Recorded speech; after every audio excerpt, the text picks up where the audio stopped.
Olá, tudo bem? Seja bem-vindo ao canal Meu Momento com Deus. Nessa ocasião nós teremos o nosso estudo guiado, aquele alimento tão necessário para a nossa vida espiritual. Nós estamos estudando aí de maneira mais abrangente sobre o tema o fundamento do governo de Deus. Qual é o fundamento? Qual é a base do governo de Deus? Aqui nós vamos ver as informações sobre o juízo, sobre os seus mandamentos, sobre como vai finalizar. Tem muita coisa para a gente descobrir essa semana, para que eu e você possamos estar apercebidos, munidos e preenchidos com toda essa verdade. É preciso que a gente faça o estudo todo dia. E claro, esse estudo está dentro do contexto geral do grande conflito. Papai do céu possa nos preservar para assim termos a dimensão correta de todo esse assunto que é tão relevante e importante. Aí você sabe que antes da gente saber qual será o tema de hoje, domingo, dia 26 de maio, é preciso que a gente antes busque a Deus por meio da oração. Hoje não será diferente. Sempre antes de estudarmos a palavra, nós devemos buscar a Deus em oração. Então, vamos orar? Ore junto comigo, por favor. Senhor Deus, estás nos céus, obrigado por mais uma oportunidade de poder meditar na tua palavra. Que nessa ocasião não seja diferente dos demais dias que já vivemos. Mais uma vez, o teu Santo e Bom Espírito possa falar aos nossos corações. É bem verdade que nós precisamos da presença dele a cada dia mais, Pai.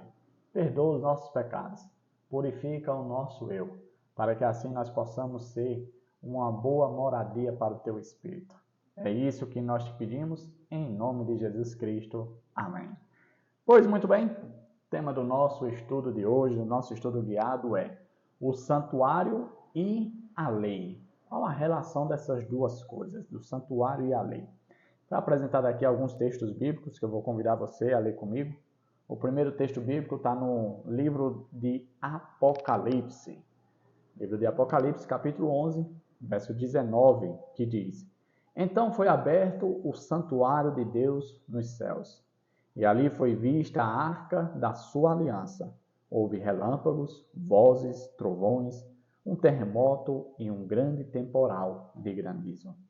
O próximo texto está no livro de Êxodo, Êxodo capítulo 25, versículo 16, que diz: Então coloque dentro da arca as tábuas da aliança que lhe darei. Que tábuas são essas? A Êxodo 31, 18 diz quais são. Diz o seguinte, ó. Quando o Senhor terminou de falar com Moisés no Monte Sinai, deu-lhes as duas tábuas da aliança, tábuas de pedras escritas pelo dedo de Deus. E Apocalipse 12, 17 fala o seguinte: O dragão irou-se contra a mulher e saiu para guerrear contra o restante da sua descendência, os que obedecem aos mandamentos de Deus e se mantêm fiéis ao testemunho de Jesus. Veja que uma coisa bastante interessante que João percebeu e viu é que no santuário celestial existe ali dentro do compartimento da sala do ambiente Santo dos Santos ou do lugar santíssimo, existe ali a arca da aliança. O que é essa arca?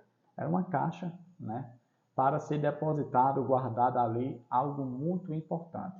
E de acordo com o contexto de Êxodo que a gente viu aqui, o que era para ser depositado dentro dessa arca era a lei de Deus, os 10 mandamentos, as duas tábuas de pedras que foram escritas pelo dedo de Deus, mostrando ali todo o seu caráter.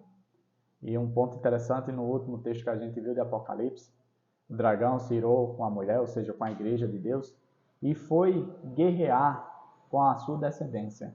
Quem é a descendência dessa mulher? Os que guardam os mandamentos de Deus. Isso é bastante interessante, porque a gente vem estudando que estamos vivendo no período do fim, no período pré-advento de Jesus, ou seja, no período do juízo investigativo. E nesse período, o dragão está guerreando contra a descendência da mulher.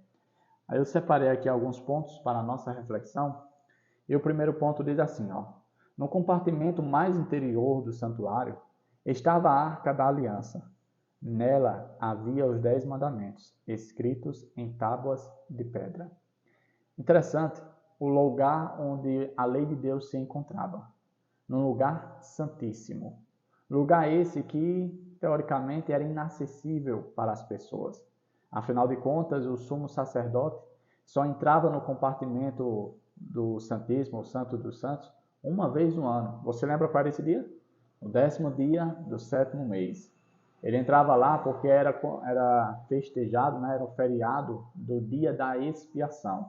Enquanto o povo ficava do lado de fora, sem exercer nenhum trabalho, com o coração contrito, com o espírito de arrependimento, com o semblante humilde, lá dentro, o sumo sacerdote fazia mediação diante de Deus. Interessante que ali na arca da aliança, no propiciatório, que era a tampa, ficava a presença de Deus. E dentro da arca ficava a lei de Deus. Um outro ponto que eu destaquei diz o seguinte, de fato, o pecado seria completamente removido séculos depois, somente por meio do sangue de Cristo, quando ele morreu na cruz. É pela fé em seu sangue que podemos ser purificados do pecado. Enquanto Jesus não veio verter o seu sangue ali na cruz, o povo continuava fazendo as cerimônias todos os dias. Levava o seu cordeirinho para sacrificar em demonstração de arrependimento pelo pecado. Quando chegava o dia da expiação, o sumo sacerdote fazia um novo sacrifício por todo o povo, e ali ele aspergia o sangue sobre o propiciatório dentro do lugar santíssimo. Por quê? Para purificar o santuário. Por que o santuário, Davi, precisava ser purificado?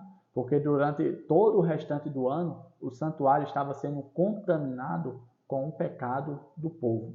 O povo ia até o santuário confessar o seu pecado. O santuário ficava contaminado pelo pecado do povo. E aí, no dia da expiação, o santuário deveria ser purificado. E era purificado ali com mais uma oferta. Infelizmente, todo esse ritual não podia purificar o povo do seu pecado.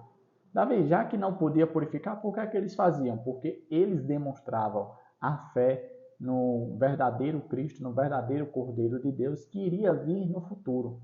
Ou seja, aquilo que eles faziam era somente demonstrando a fé, a dependência, a confiança que eles tinham no sacrifício de Jesus. Por conta disso, quando Jesus veio, todos aqueles que fizeram esse tipo de ritual, essa cerimônia, puderam ter seus pecados perdoados, quando o verdadeiro sacrifício foi oferecido, quando o verdadeiro sangue que pode purificar do pecado foi derramado. Um outro ponto que eu destaquei aqui diz o seguinte, a lei de Deus que se encontra no santuário celestial é o grandioso original, do qual os preceitos inscritos nas tábuas de pedras, registradas por Moisés no Pentateuco, eram uma cópia exata. Os que chegaram à compreensão desse ponto importante foram levados a ver o caráter sagrado e imutável da lei divina. Muitas pessoas têm se levantado para dizer que a lei foi abolida, que a lei era para o Antigo Testamento, que a lei era para somente os judeus, que a lei era para o povo de Moisés. Mas sabe, será que é isso mesmo? Será que o simples fato dessa lei, da verdadeira cópia, está presente ali no santuário celestial, no verdadeiro santuário que não foi construído por mãos de homens, será que não quer nos passar uma informação muito importante? Uma informação de que ela é eterna, de que ela não é mutável, ou seja, não pode ser mudada. Quando João viu essa cena, trouxe muita revelação, porque não era apenas algo passado ali por meio de Moisés até os dias atuais. Não, era algo que estava presente desde a eternidade. Era algo que deveria ser visto como algo eterno. E por último ponto, eu destaquei o seguinte, olha, à medida que os primeiros crentes adventistas estudavam os ensinamentos bíblicos sobre o santuário, perceberam o significado da lei de Deus e do sábado. Eles raciocinaram que, se a lei de Deus tinha sido retratada na Arca da Aliança no Santuário Celestial, certamente não poderia ter sido eliminada na cruz. Isso é um ponto bastante interessante, porque se você não entendeu o que eu acabei de ler, eu vou lhe explicar de maneira mais clara. Antes de ser revelado a João ali, ao santuário celestial, até mesmo a Paulo, que escreveu a carta de Hebreus, Jesus tinha morrido na cruz do Calvário. Algumas pessoas dizem o seguinte: não, Jesus cumpriu a lei na cruz do Calvário, ele pagou o preço, ele atingiu ali a necessidade da lei na cruz do Calvário. Então, da cruz para cá não é preciso mais obedecer à lei. Se não é preciso obedecer à lei, por que é que a lei está dentro do santuário, ainda em vigor e existindo? Quando os primeiros crentes adventistas, entendem esses adventistas não como as pessoas que pertencem à denominação adventista, mas sim as pessoas que aguardam a volta de Jesus, o segundo advento de Jesus, ou seja, você é um adventista, mesmo que você não faça parte da denominação, ou seja, quando eles estudaram o santuário e viram que num compartimento Santo dos Santos estava ali a lei de Deus dentro da Arca da Aliança, eles viram: opa, existe aqui um detalhe importante. A lei sim deve ser observada, não 9 mandamentos, não 8 mandamentos, mas todos os 10 mandamentos, pois eles ainda estão em vigor. Eles são um ponto relevante a ponto de serem vistos dentro do santuário, a ponto de estarem em um local especial, santo e sagrado, a ponto de estarem na presença de Deus. A pergunta que eu faço para você é: você tem procurado viver uma vida de obediência à lei? Davi, você está querendo dizer que eu preciso obedecer para ser salvo? Não, não é isso. O que eu estou querendo dizer é que após eu e você sermos alcançados, sermos purificados pelo sangue de Jesus, sermos salvos, nós somos também convidados a viver em obediência. Como? Eu não sei bem te explicar como nós vamos conseguir isso. A única coisa que eu posso dizer é que o Espírito Santo pode fazer muito em cada um de nós, se assim nós permitirmos. Deixe que Deus, aquele que disse que iria registrar no nosso coração a lei dele, faça a obra em nós.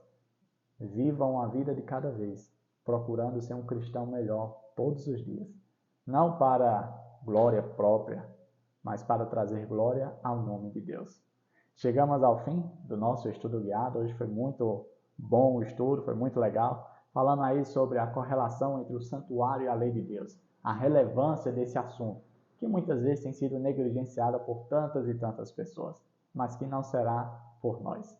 Papai do céu possa te abençoar, possa te proteger de todo mal e, claro, te trazer aqui novamente amanhã, porque mais uma vez amanhã nós iremos ter o nosso estudo guiado. Até a próxima e tchau, tchau.